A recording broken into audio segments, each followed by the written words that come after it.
Mari kita buka firman Tuhan. Firman Tuhan di dalam Yohanes pasal yang ke-20.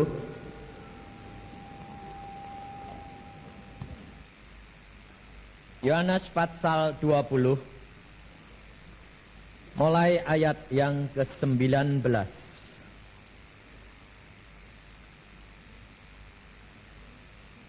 Firman Tuhan demikian. Ketika hari sudah malam, pada hari pertama minggu itu, berkumpullah murid-murid Yesus di suatu tempat dengan pintu-pintu yang terkunci, karena mereka takut kepada orang-orang Yahudi. Pada waktu itu datanglah Yesus dan berdiri di tengah-tengah mereka dan berkata, "Damai sejahtera bagi kamu." Dan sesudah berkata demikian, ia menunjukkan tangannya dan lambungnya kepada mereka. Murid-murid itu bersuka cita ketika mereka melihat Tuhan. Maka kata Yesus sekali lagi, "Damai sejahtera bagi kamu. Sama seperti Bapa mengutus aku, demikian juga sekarang aku mengutus kamu." Dan sesudah berkata demikian, ia menghembusi mereka dan berkata, "Terimalah Roh Kudus. Jikalau kamu mengampuni dosa orang, dosanya diampuni.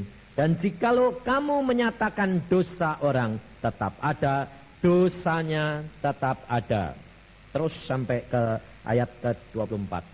Tetapi Thomas, seorang dari ke-12 murid itu, yang disebut Didimus, tidak ada bersama-sama mereka.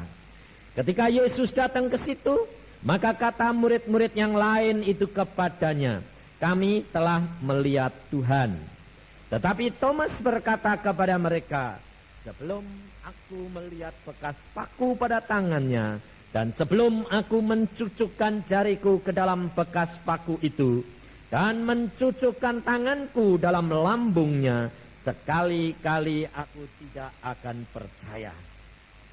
8 hari kemudian, murid-murid Yesus berada kembali dalam rumah itu, dan Thomas bersama-sama dengan mereka. Sementara pintu-pintu terkunci, Yesus datang dan ia berdiri di tengah-tengah mereka dan berkata, "Damai sejahtera bagi kamu." Kemudian ia berkata kepada Thomas, "Taruhlah jarimu di sini, dan lihatlah tanganku, ulurkanlah tanganku, dan cucukkan ke dalam lambungku, dan jangan engkau tidak percaya lagi, melainkan percayalah." Thomas menjawab dia, "Ya Tuhanku, ya Allahku." Kata Yesus kepadanya, "Karena engkau telah melihat aku, maka engkau percaya. Berbahagialah mereka yang tidak melihat, namun percaya." Saudara-saudara yang kasih dalam Tuhan Yesus, kalau kita perhatikan, saudara, bahwa apa yang telah dialami oleh Thomas ini, kerap kali kita ini mengalami. Mengapa? Karena hidup kita, kekristenan kita, tidak dapat lepas daripada cara berpikir kita selama di dalam dunia ini. Kita menjadi orang Kristen, tapi kita tidak dapat melepaskan cara berpikir kita secara duniawi. Maka dari itu, Yesus memberikan contoh kepada kita.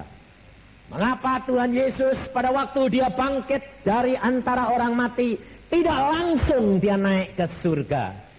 Buat apa dia di dalam dunia 40 hari? Kerap kali kita tidak menyadari hal itu.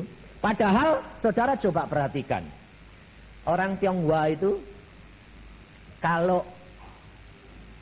mati, ini orang dunia loh, ada ndak hari sampai ditunggu sampai 40 hari? Ada ndak?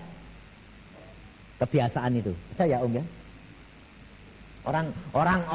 Orang Tionghoa yang belum kenal Kristus, orang Jawa kalau tidak salah ada itu hari ke-40.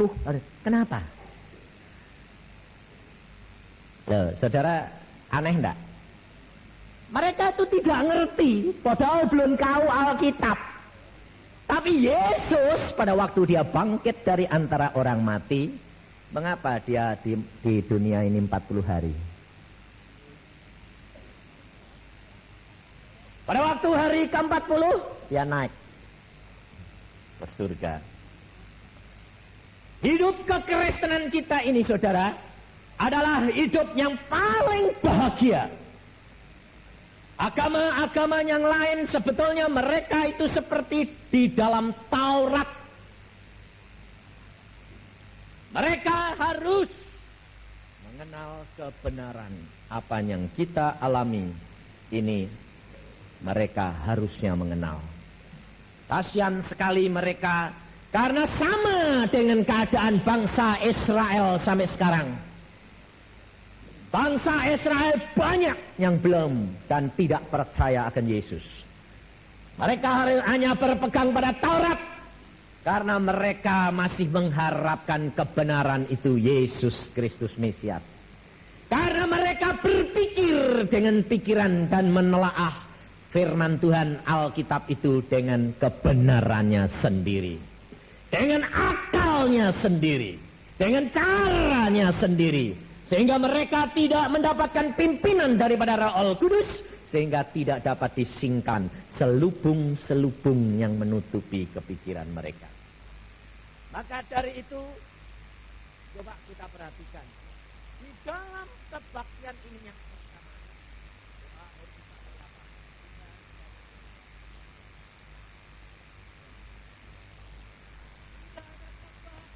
Di dalam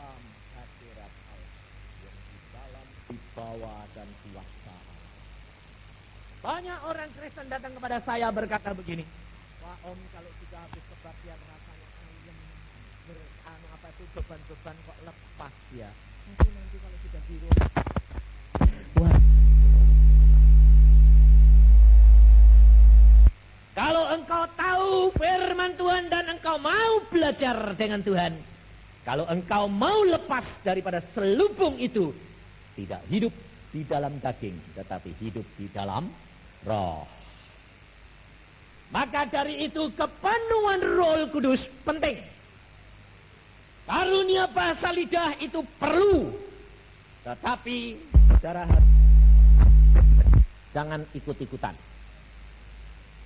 Kalau engkau ikut-ikutan, pakai metode, hati-hati. Sebab Roh Kudus tidak bisa dibatasi. Nanti saudara akan akhir zaman ini banyak hamba-hamba Tuhan akan jatuh. Banyak anak-anak Tuhan akan jatuh.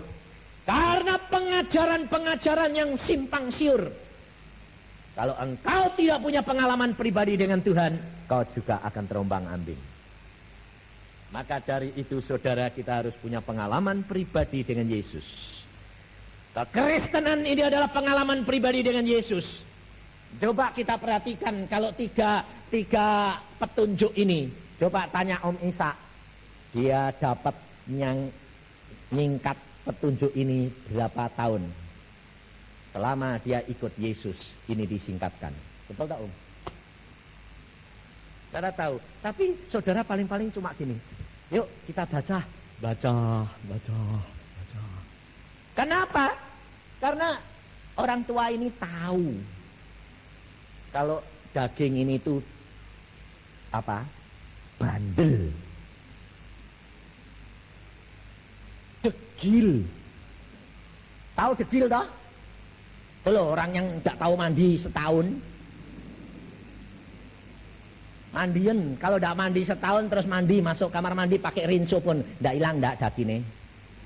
Kalau tidak tiap hari dimandiin, makanya dibacakan tiap minggu. Sebabnya apa? Degil. Sebabnya ini pengalaman 80 tahun baru dapat. Pada waktu saya dengarkan itu, saya berdoa, Tuhan, orang tua ini 80 tahun masih giatnya luar biasa. Saya saja cuma minta 60 tahun Tuhan. Saya cuma minta 60 tahun saya pulang. Saya sudah lapor sama Tuhan. Saya tidak mau kayak Om. Soalnya apa? Saya sudah katakan, Tuhan, kedatanganmu sudah amat dekat. Aku mau menyelesaikan sesingkat-singkatnya. Dan apabila sudah selesai, pulang. Dan saudara tahu, saya tidak nyadari bahwa saya setelah melayani Tuhan 7 tahun, Tuhan berkata, masuk ke pengasingan lagi Yusa. Dan bulan Januari dan Februari, saya masuk ke pengasingan seorang diri di Ciloto. Di dalam satu rumah, seorang diri makan 24 jam satu kali. Tidak boleh lebih. Tidak boleh baca koran, tidak boleh lihat TV, tidak boleh bawa buku-buku yang lain, kecuali bawa Alkitab. Dari jam 7 pagi baca Alkitab dan berdoa sampai jam 6 sore. Terus, kira-kira saudara bosan enggak? Ayo, ini loh, siswa Alkitab, coba. Kalau liburan, masuk kamar, bilang, maaf, jangan diganggu, ndak makan, ndak minum, baca Alkitab. Nanti biar lihat, kadang-kadang dilihat Om, nanti ketiduran Banda. Tapi kalau engkau sudah mengenal hadirat Allah, ndak bakal kamu bisa tidur. Luar biasa. Tapi jangan kira, kalau engkau kalau seperti apa yang saya alami itu terus hari pertama, wah disertai Tuhan, hari kedua, enggak. Hari pertama, hari kedua, hari ketiga, hari keempat, hari kelima, hari keenam, Tuhan diem. Saya cuma baca terus sama berdoa, baca, tapi Tuhan diem. Hari ketujuh baru Tuhan berkata, aku senang engkau setia. Baru hadirat Tuhan datang, saya menangis, saya bilang, Tuhan, engkau mengunjungi aku mengunjungi engkau seperti aku menganggil Musa pada waktu dia naik ke atas gunung. 6 hari Musa harus duduk diam menunggu dan menantikan aku. Hari ke-7 aku baru panggil dia. Engkau harus mengalami apa yang Alkitab katakan. Dan engkau akan menikmati hadirat Allahmu.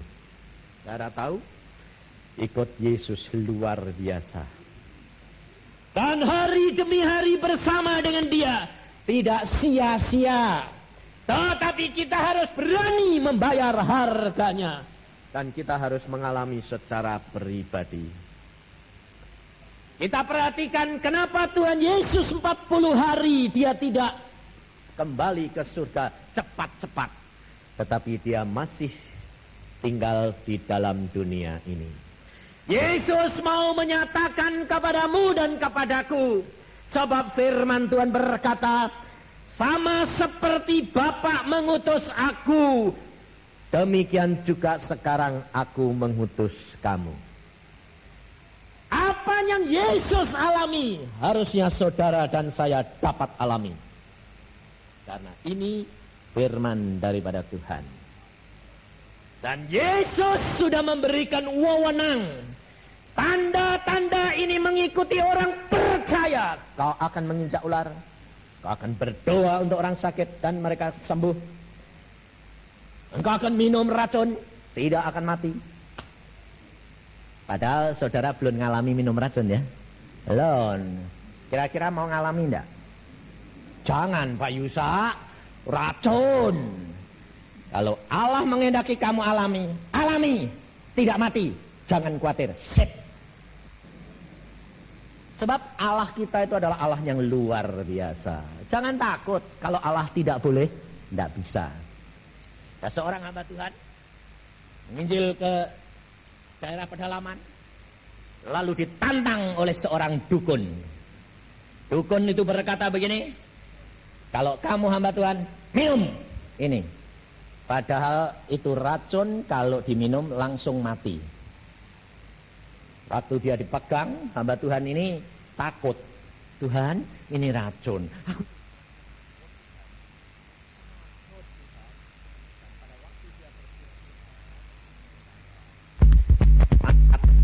gelasnya seperti dikerap lingkaran, seret, putus, dan racunnya jatuh.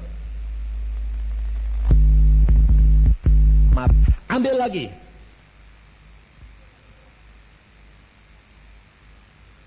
Kepala suku dan dukun ini berkata, ajaib, dan aku percaya engkau punya Allah lebih kuasa. Tapi sebaliknya adik saya diracun, Tuhan berkata, minum. Nah, kamu kapok kamu. Adik saya seorang hamba Tuhan, sekarang jadi notaris. Dan meskipun jadi notaris tetap hamba Tuhan. Dia bawa firman Tuhan. Pada satu saat dia diracun. Pada waktu dia diracun, dia mau makan, minum, Tuhan berkata, itu racun. Loh Tuhan, kalau gitu tidak tak makan dong. Padahal dukunnya di dalam kamar lihat dia. Dia berkata, Tuhan, ini racun. Racun. Tak buang ya Tuhan? Tidak boleh. Minum. Lalu adiknya laki-laki yang sekarang jadi insinyur juga disinggol sama dia. Racun. Kalau gitu yang punya rumah nih kurang ajar. Wah, dia langsung anak muda. Langsung mau mukul. Lalu dia bilang, diam. Terus Tuhan bilang apa? Minum. Minum. Minum. Nah, tahu racun kok diminum. Tuhan ngomong, minum. Ya sudah. Waduh, langsung dia lihat kakaknya, ciciknya suruh minum, dia kan ketakutan. Tuhan, Tuhan. Tenang, percaya, minum. Minum sama dia. Sebuah minum. Minum panasnya kayak gini. Masuk ke dalam perutnya itu panas kayak kebakar. Lalu dia berkata, Yesus Tuhan, aku menurut engkau. Mati pun aku rela. Amin. Minum. Lalu diminum. Dukunnya di kamar ditunggu semenit, 2 menit, 3 menit kok tidak mati. 1 jam kok tidak mati. Sampai pulang tidak terjadi apa-apa. Yang punya rumah bertobat. Allah punya cara yang lain. Tapi sampai di rumah Tuhan berkata, cepat pergi ke WC. Cepat buang. Langsung dia ke WC. Hitam semua. Lalu besoknya masih kurang ajar enggak? Dikirimi roti tart lagi. Yang diracun juga. Tetapi Tuhan berkata, roti tart itu racun. Buang saja karena tidak perlu. Karena tidak ada orang yang tahu. Waktu dibuang di keranjang, lupa nutup, anjing makan. Mati anjingnya. Saudara tahu? Hidup kekristenan tidak perlu takut dan khawatir. Tetapi kalau engkau cuma hanya mendengar kesaksian-kesaksian, saudara paling-paling hebat ya. Tapi kalau saya tanya, mau ngalami? Takut semua. Itu orang Kristen. Makanya persis Thomas. Pada waktu murid-murid yang lain 10 berkata, kami sudah bertemu dengan Yesus. Thomas berkata apa? Aku tidak akan percaya. Ya dah, saudara juga begitu dah. Kalau tidak tanganku aku cocokkan dalam tangan lubang tangan Yesus. Kalau tidak masuk dalam lambung Yesus, aku tidak percaya. Padahal Thomas sudah melihat mujizat yang dilakukan Yesus. Thomas melihat dan melakukan mujizat dan menyembuhkan orang. Tapi dia pada waktu menghadapi kenyataan, dia tidak percaya. Saudara tahu? Kalau saudara menjadi orang Kristen tidak mengalami pribadi, saudara tidak akan dapat menjadi orang Kristen yang tangguh. Kekristenan harus dialami. Yesus 40 hari tinggal di dalam dunia. Untuk apa? Untuk menyempurnakan murid-muridnya. Untuk memberikan contoh kepada murid-muridnya. Dia tahu ada 2 orang murid yang belum disempurnakan. Yaitu Thomas dan Petrus. Thomas kurang percaya. Perlu bukti.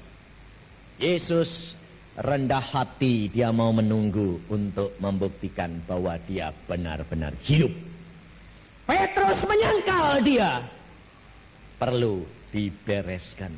Maka dari itu, kalau firman Tuhan berkata, seperti aku diutus Bapa, aku mengutus kamu, saudara harus belajar seperti Yesus. Menyelesaikan masalah. Jangan cepat-cepat tersinggung. Kalau engkau menginjil, kalau engkau memberitakan firman, dianggap orang-orang yang kamu beritain itu orang gila, jangan sakit hati. Sebab hikmat Allah adalah kebodohan bagi dunia ini. Sebab orang Kristen itu selalu dianggap gila, saudara. Kenapa? Karena percaya akan perkara-perkara yang supernatural, di luar jangkauan daripada akal manusia. Dan itu justru keistimewaannya orang Kristen. Keistimewaan orang Kristen adalah rohani dan jasmani dijadikan satu. Firman menjelma menjadi daging. Yesus, Roh Kudus di dalam kita, ada di dalam kita. Roh Kudus, hidup kealahan dan hidup kemanusiaan ada di dalam anak-anak Yesus Kristus. Ini penting sekali. Maka dari itu, kalau engkau menjadi orang Kristen, kepikiranmu, cara berpikir dunia ini masih menguasai dan kamu tidak hidup di dalam roh, engkau tidak melihat mujizat dan engkau tidak akan dapat ditolong. Engkau akan selalu hidup dalam ketidakpercayaan seperti Thomas. Maka Yesus berkata, berbahagialah orang yang percaya meskipun tidak melihat. Mereka pada waktu itu berkumpul di tempat yang tertutup, terkunci. Yesus datang, tembus tembok. Mereka kaget, pikirnya hantu, tidak taunya Tuhan. Yesus sampai berkata, hantu roh tidak bertulang. Seperti yang engkau lihat ada padaku, bertulang dan berdaging. Itu tubuh baru. Maka dari itu saudara harus mempunyai konsep cara berpikir bahwa kita ini hidup di dalam kerajaan surga.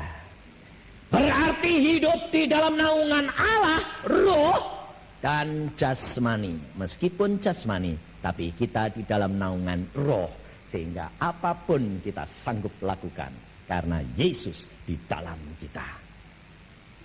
Ini hidup kekristenan. Tetapi bagaimana cara yang pertama? Cara yang pertama, Yesus berkata, Ia menghembusi mereka dan berkata, terimalah Roh Kudus. Padahal Tuhan Yesus berkata begini, mereka sudah terima Roh Kudusnya, sudah datang apa belum? Pada waktu Tuhan Yesus ngomong ini, Roh Kudusnya sudah datang apa belum? Belum. Datangnya nanti berapa hari? 10 hari kemudian setelah Yesus naik ke surga.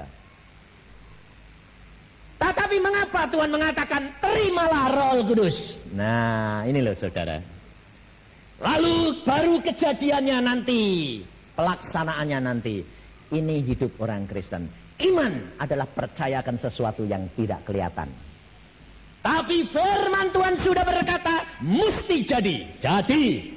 Karena Allah yang berfirman. Tapi tergantung engkau. Setia menunggu di dalam bait Allah atau tidak. Kalau murid-murid itu setelah Tuhan Yesus naik ke surga dan dia meninggalkan Yerusalem, dia bakal dapat Roh Kudus apa enggak? Enggak. Karena Tuhan berkata, tinggal di Yerusalem, nantikan di Yerusalem. Dan Roh Kudus turun dan memenuhi mereka. Apa yang Yesus katakan jadi, karena mereka menurut akan perintah-perintah Yesus. Firman Tuhan yang kau baca, engkau akan nikmati, engkau akan alami apabila engkau turuti dan lakukan. Tanpa lakukan engkau tidak akan menikmati kemuliaan Allah. Segala perkara dapat terjadi bagi orang yang percaya. Langkah yang pertama adalah apa?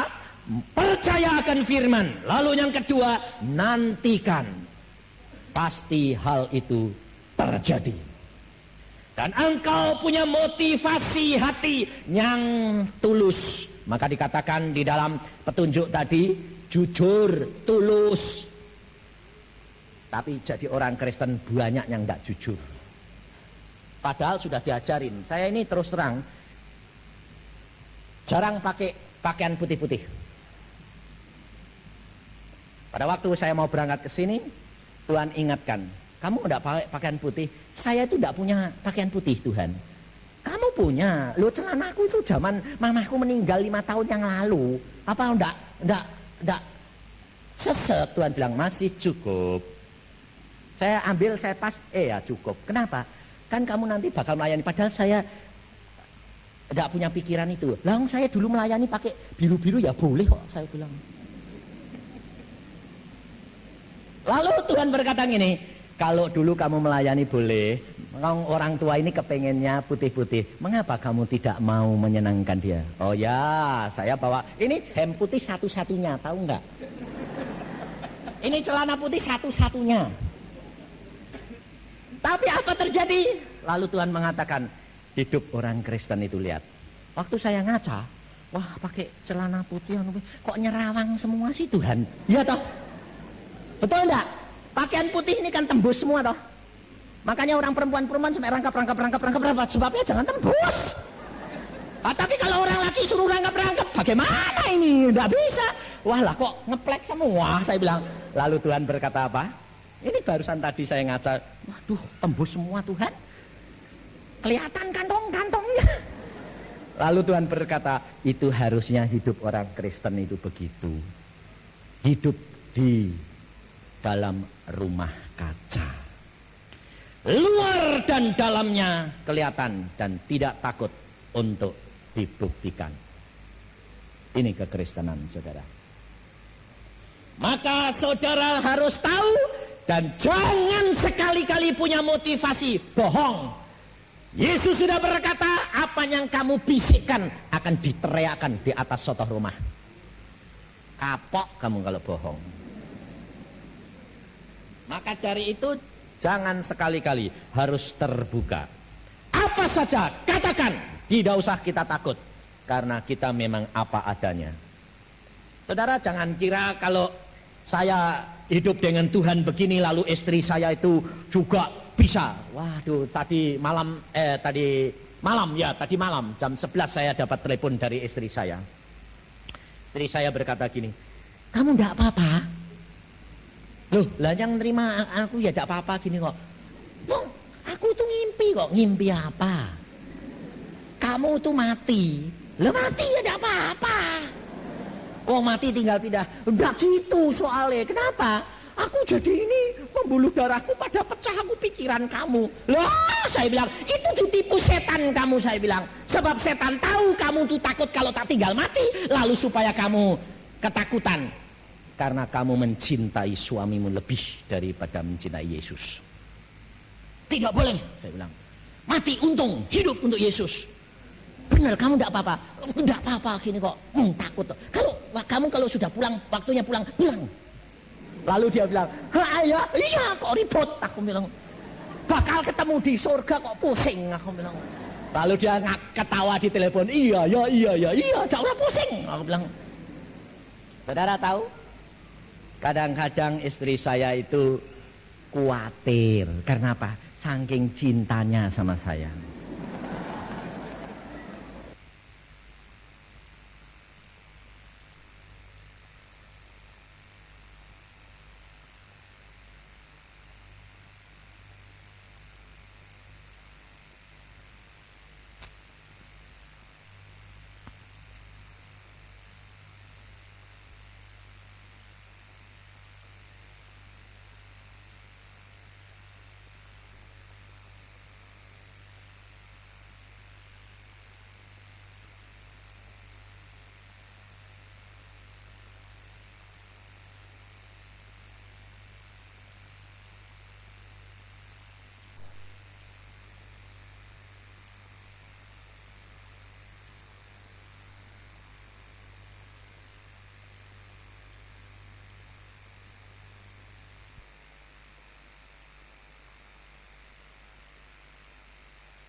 sebetulnya itu enggak gitu, saya bilang. Kenapa? Tapi kamu egois, saya bilang. Kenapa? Karena kamu takut kalau aku mati dulu toh. Iya, aku bilang. Itu namanya kamu mau enak-enak, aku bilang gitu. Makanya sampai dia itu menderita, saudara. Pada waktu saya pengasingan di Ciloto 40 hari, aneh enggak? Saya pulang-pulang itu lihat istri saya kaget. Loh, kamu kok pucet kok, sakit kok. Gitu tuh kenapa, saya bilang. Iya, aku ini sejak kamu masuk pengasingan 40 hari, aku flu terus. Loh, kenapa kok flu terus? Sudah ke dokter, tidak sembuh, ini tidak sembuh. Pasti ada salah. Ayo sembahyang. Saya ada sembahyang, saya rangkul, saya sembahyang. Tuhan, di mana letak kesalahan istriku ini? Wong aku pergi sendiri sama engkau dengan bahagia dan seger dan bahagia begini. Kok istriku loyo? Lalu Tuhan mengatakan begini. Tanya istrimu ditipu setan. Langsung saya bilang, amin. Apa yang kamu lakukan pada waktu saya pergi? Ini, oh ya sekarang aku ingat. Lalu cerita dia. Pada waktu kamu pergi ke Ciloto, di Bandung itu hujan angin siang malam. Lalu dingin luar biasa. Aku ingat kamu, di Bandung jadi dinginnya kayak gini, apalagi di Ciloto. Pasti suamiku kedinginan. Sementara dia mengingat gitu, dengar suara. Kamu sayang suamimu toh? Iya. Suamimu kedinginan, di sini jadi dinginnya kayak gini. Kalau suamimu sendirian sakit, kedinginan kan kasihan. Bagaimana kalau kamu saja yang sakit? Supaya suamimu sehat. Dan dia berkata, ya aku mau.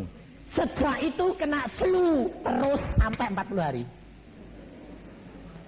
Lalu saya bilang, waduh kamu ini ditipu setan. Ayo minta ampun. Oh itu suara setan kok didengar.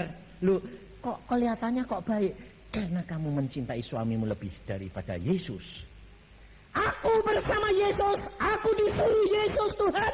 Masakan dia tidak pelihara kamu? Tidak pelihara aku? Oh ya. Sekarang cuma Tuhan menuntut saya 40 hari. Pada waktu pertama kali aku dipanggil, 3 bulan aku tinggalkan kamu dan anak-anak. Allah beserta dengan kami. Lalu dia bilang, oh ya aku lupa, aku sadar sekarang aku ketipu. Minta ampun. Dalam nama Tuhan Yesus Tuhan, aku minta ampun akan dosa-dosaku. Aku telah ketipu. Bukankah segala penderitaan kami sudah Engkau tanggung Tuhan? Buat apa aku harus nanggung penderitaan suamiku?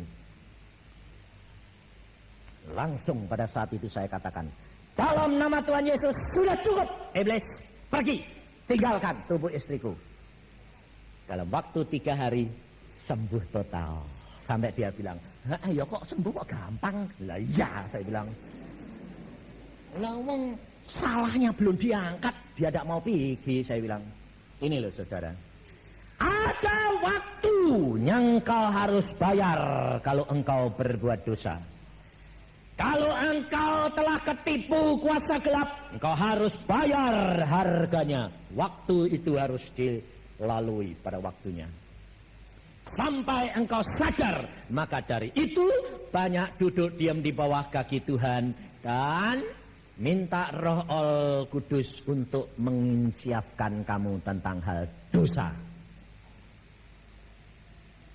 Karena firman Tuhan berkata Roh Kudus akan dikirim dan akan tinggal di dalam kita dan akan memimpin, menolong dan menginsiapkan kita dan memberitakan kepada kita hal-hal yang akan terjadi.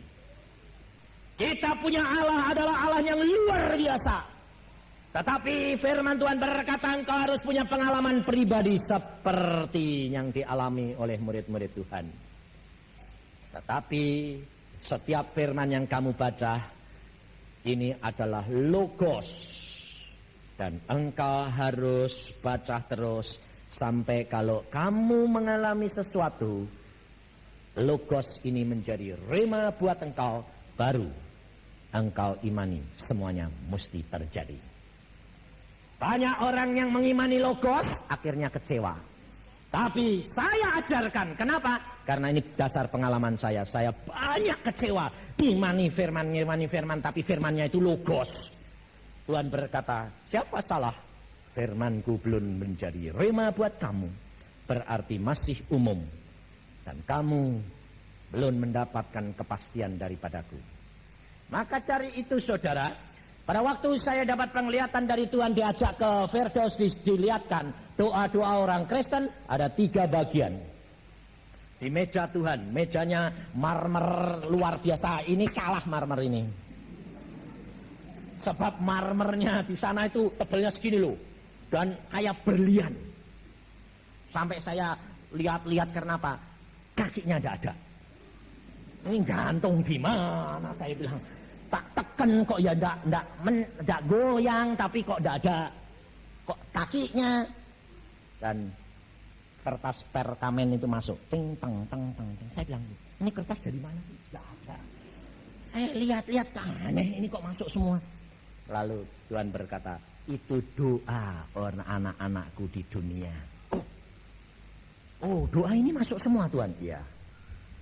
Tidak ada satu yang tidak masuk. Tidak ada, semua masuk, Tuhan berkata.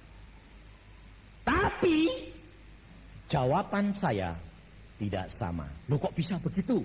Kamu lihat. Saya lihat Tuhan itu, wah, cepet kerja nih.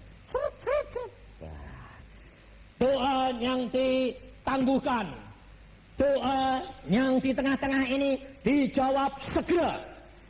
Kiri, doa yang ditolak, hilang. Yang ditangguhkan tumpuk di sini, yang langsung dijawab di sini. ACC, katakan, laksanakan. Firmanku tidak akan kembali dengan kosong. Wah, luar biasa. Dan yang ditangguhkan Tuhan, aku lihat dulu kesetiaan, ketekunan anak-anakku. Nah, saudara tahu? Bahwa kita harus menunggu waktu yang Tuhan sudah tetapkan. Dan kalau dia sudah berkata di sini, terimalah Roh Kudus. Tunggu, mesti jadi. Tapi kalau saudara berdoa, Tuhan, aku minta. Tuhan belum ngomong, sudah bilang, aku percaya. Setahun, 2 tahun, 3 tahun ditunggu tidak jadi. Mana? Katanya ngimani tidak jadi gini kok. Nah, yang kamu imani apa? Salah, ya tidak jadi. Tapi kalau engkau tekun dan setia dengan Yesus, tidak ada barang yang mustahil. Pada waktu saya pergi ke negeri Belanda, waktu saya mampir di Singapura, sedang rekreasi saya dengan istri, anak-anak, dengan Pak Samudi dan istrinya. Kamar hotel saya diketok orang. Ketok, kaget saya. Kenapa? Ternyata orang Indonesia dari Jakarta, ibu-ibu muda, dia bilang begini, Pak Yusa, loh, ada apa? Saya mau ketemu Pak Yusa. Loh, saya ini di Singapura. Kamu di mana? Kok tahu saya di sini? Loh, saya ya barusan terbang dari Singapura. Ngapain? Mau nemui Pak Yusa. Loh, saya ini rekreasi, mainan, jadi shopping, nggak pelayanan, libur. Loh, tapi saya ini justru ngejer kok Pak. Karena apa? Karena suami saya bilang cepat kejar sebelum dia ke Belanda. Langsung, lah kok kamu tahu? Semua hotel tak telepon Pak. Ada Yusa enggak? Dari Indonesia. Ketemu akhirnya. Waduh, saya bilang, ini orang ada apa sih? Saya bilang. Lalu saya bilang, ada apa? Tolong doakan. Lah mbok nunggu nanti. Wah, enggak bisa Pak. Rasanya itu didorong. Ada satu dorongan dari dalam. Harus cepat. Ngusul ke Singapura. Ada apa? Gini loh Pak, saya ini sudah 6 tahun enggak bisa punya anak laki. Loh. Apa aku didukun apa piye? Wah, model saya bilang kamu ini. Enggak Pak, kita pada waktu berdoa itu ada satu perintah dari Tuhan. Hambaku Yusa berdoa untuk kamu. Hambaku Yusa berdoa. Sampai suami saya juga bilang gitu. Ya betul, ayo kejar, jangan telat. Bayangin saudara, sampai saya itu bilang, nanti lama-lama kalau gini caranya saya enggak mau lagi lah. nanti jadi dukun saya bilang. Langsung dia berkata, gini loh Pak, anak saya itu 2 perempuan, dan kalau tidak punya anak lagi, suami saya kepingin, tetapi dokter berkata kandunganku infeksi dan tidak mungkin punya anak lagi. Nah, saya ya dokter tahu toh, hadapi gitu ya malah deg-degan. Nah terus mau apa kamu? Ya tolong doakan supaya punya anak lagi. Aduh, dokter sudah bilang nggak bisa punya anak, nggak bisa. Lah ya, lah kok cari-cari saya? Lah nggak tahu Pak, saya tolong didoakan. Waduh, bingung saya. Terus ayo sembayang, saya bilang. Wes cepet-cepetan saja. Nah kalau saya mau istirahat kok. Sini. Terus saya tanyain, saya berdoa, Tuhan apa ini? Ini bagaimana sih Tuhan? Bingung saya. Tuhan berkata, ada sesuatu di dalam hatinya yang harus dikeluarkan. Oke, saya berkata, apa Tuhan? Ini, keluar. Ayo keluarin. Saya bilang, kamu sini, ini. Oh iya. Betul Pak, betul. Ayo keluarkan semua, keluar. Oke. Sudah selesai? Sudah. Apalagi Tuhan? Sudah, katakan. Jadilah sesuai dengan imanmu. Amin. Lah, pulang. Tadi orang ini bingung dia. Sudah Pak, sudah. Lah, jadinya apa Pak? Nggak tahu.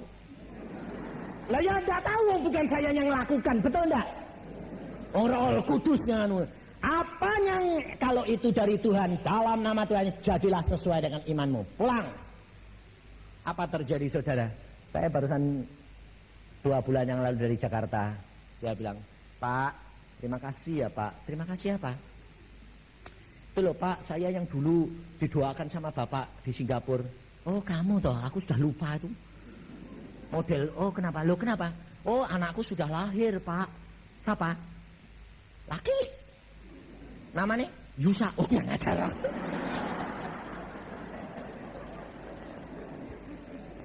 Lo kok kamu kok nyontek? Saya bilang. Lo lah Pak Yusa yang doa kok ini. Lo itu karunia Allah bukan saya. Saya pada waktu doa kan tidak berkata, hei jadi anak, enggak. Saya berkata, jadilah sesuai dengan imanmu. Jadi bukan saya, Tuhan sendiri yang mengerjakan sesuai dengan iman Anda. Jadi jangan jangan ngoceh-ngoceh nanti semua orang kok kirim ke tempat saya. Tapi saudara tahu sebelum saya ke sini 7 pasang datang. Ke rumahmu apa? Gak punya anak semua. Wah! Saya bilang, aduh Tuhan, ini 7 pasang apa ini kamu? Tolong didoakan Pak. Aduh mateng aku. Saya berkata, kamu orang Kristen? Ini Katolik? Ini iya ini. Tapi yang 2 tidak. Saya bilang, yang 2 tidak. Kebetulan. Wah ini enggak kebetulan. Yang penting kan jiwanya. Saya lalu berkata, saya tidak mau berdoa untuk kamu. Saya bilang. Loh kenapa Pak? Sebab kamu tidak anak Yesus. Kalau tidak anak Yesus, minta-minta, tidak dikasih. Kalau anak Yesus, dikasih wong anak. Ya tak? Lalu saya ceritain gini, kamu tidak punya anak. Kalau ada orang minta-minta, punya hak enggak minta? Oh.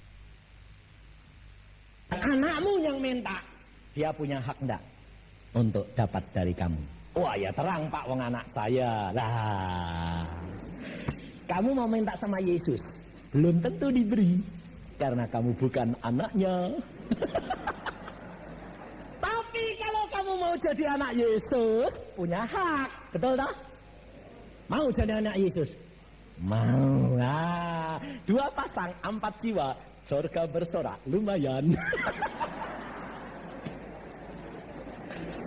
Saudara tahu? Dan di situ dia bertobat. Dan setelah bertobat saya berkata, cari gereja untuk dipermandikan. Saya tidak akan mempermandikan kamu karena saya tidak punya gereja. Tapi kamu harus punya gereja dan cari hamba Tuhan untuk permandikan kamu. Dan setelah itu, imani Allahmu akan buka semua berkat buat kamu.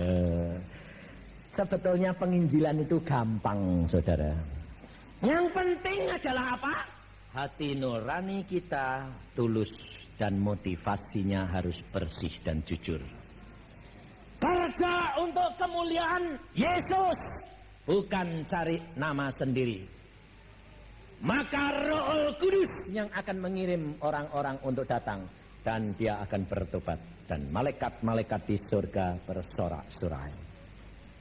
Hidup kekristenan yang kedua yang saya ingin katakan, bagaimana menyelesaikan masalah anak-anak Tuhan yang menyakiti hati Yesus. Petrus pada waktu Tuhan Yesus bangkit dari antara orang mati, Tuhan Yesus tidak pernah menegur Petrus. Tuhan Yesus tidak pernah mengatakan, Petrus, ingat, kamu nyangkal aku 3 kali. Tidak. Tuhan tunggu waktunya. Pada waktu pertemuan yang pertama dengan murid-murid Tuhan Yesus tidak tegur Petrus. Pada waktu pertemuan yang kedua di mana Tuhan Yesus menegur akan Thomas, Tuhan Yesus tidak menegur Petrus. Pertemuan yang ketiga, pada waktu Petrus dia pergi menangkap ikan, selesai itu Yesus baru ketemu Petrus. Mengapa Yesus nunggu sampai Petrus ambil langkah menangkap ikan? Selama Petrus belum bertindak, belum menyatakan kehendaknya, Tuhan Yesus tidak ambil bagian dulu. Ini harus pelajaran buat hamba-hamba Tuhan, bagaimana menyelesaikan orang yang menyakiti hati kita. Biarkan dia menunjukkan dulu akan keadaannya. Petrus didiamkan oleh Tuhan Yesus. Petrus akhirnya gelisah. Petrus akhirnya tidak tahan. Dan Petrus akhirnya pergi mancing dan pergi menangkap ikan. Mau kembali kepada masa yang lalu. Karena frustrasi, karena depresi, karena merasa salah. Orang kalau bersalah dengan engkau kata-katain, malah dia berontak. Tapi kalau ia bersalah, engkau diem. Dia yang gelisah. Tahu? Coba suami istri kalau rame, suami tidak bisa mau ngalah, istri tidak mau ngalah, tapi yang satu diem sembayang, nanti yang satu mesti gelisah. Tidur tidak bisa tidur, pasti. Gelisah, gelebak, kalau sudah gelebak, yang bener ini bilang, kenapa tidak bisa tidur, Pak? Coba, tidak apa-apa. Nah, pertama, aku ya tidak apa-apa kok, Pak. Tidak usah dipikiri. Loh, tidak apa-apa temenan toh? Iya, ini kan tidurnya. Saudara tahu? Karena apa? Prinsip Yesus ini adalah damai sejahtera. Biarkan Petrus, sampai Petrus dia pergi menangkap ikan. Dia kembali ke masa yang lalu. Setelah dia kembali masa yang lalu, semalam suntuh tidak dapat ikan satu pun.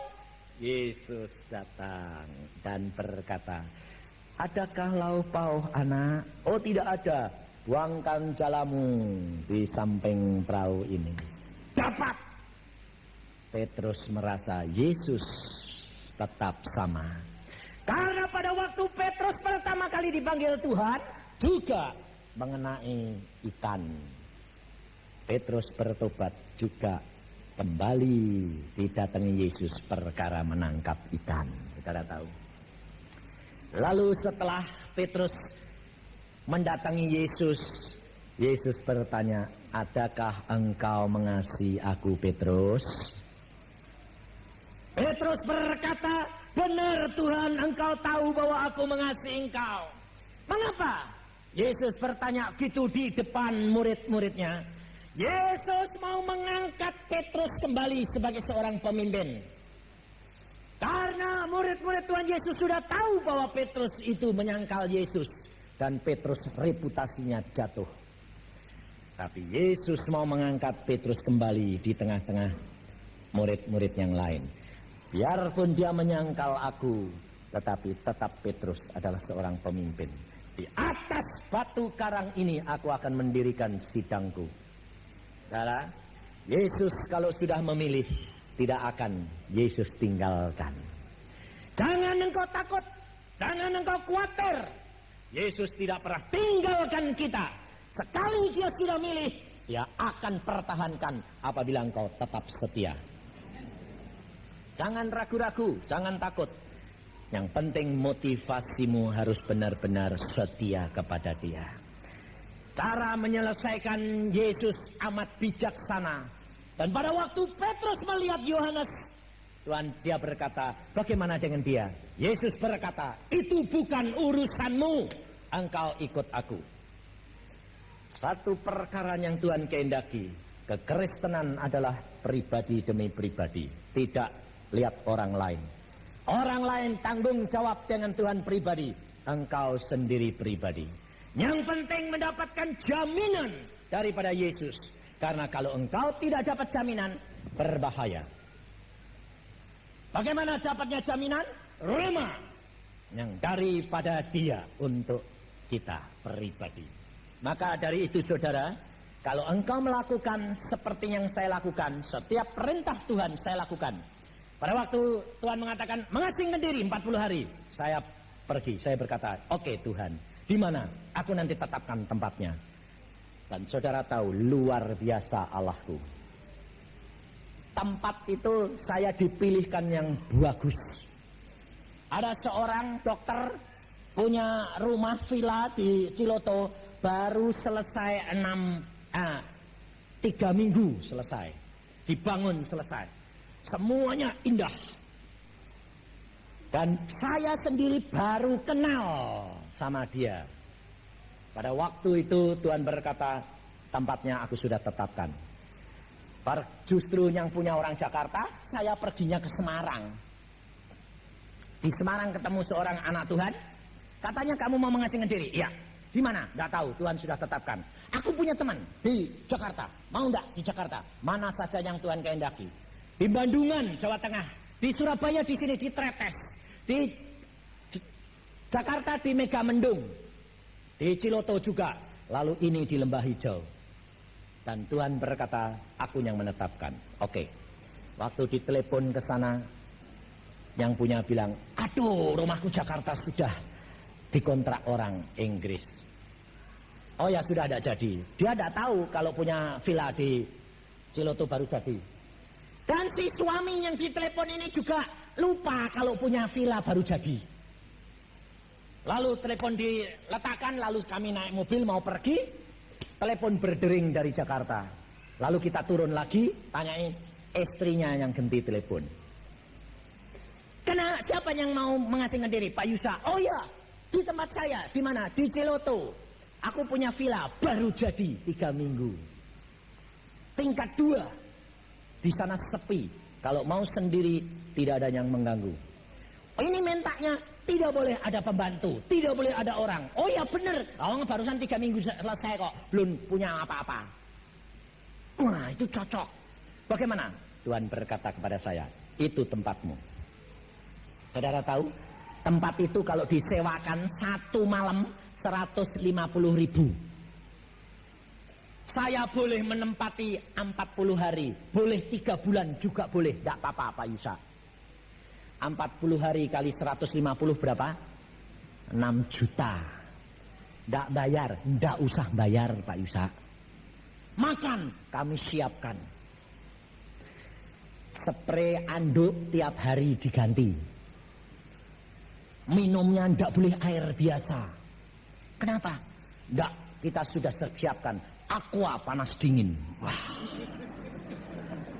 Sampai saya bilang, Tuhan, ini kok kayak raja saja. Kalau engkau menyenangkan hatiku, raja-raja pun aku suruh melayani engkau. Luar biasa. Dan saya di sana 40 hari bersama dengan Yesus. Alkitab dalam waktu 3 minggu dari Kejadian Wahyu habis. Mau nyoba? Cobaan. Jadi orang Kristen kerap kali 10 tahun baca Alkitabnya tidak habis-habis. Maka dari itu saudara coba alami. Engkau akan melihat kuasa Allah. Dan pada waktu hari terakhir yang ke-40 saya berdoa, Tuhan, ini hari ke-40, pulang enggak? Tambah lagi apa enggak? Malamnya Tuhan berkata, sembayang, bangun, sembayang. Kasih penglihatan. Sepertinya saya ini di dalam kantor, pakai sandal, pakai pakaian rileks.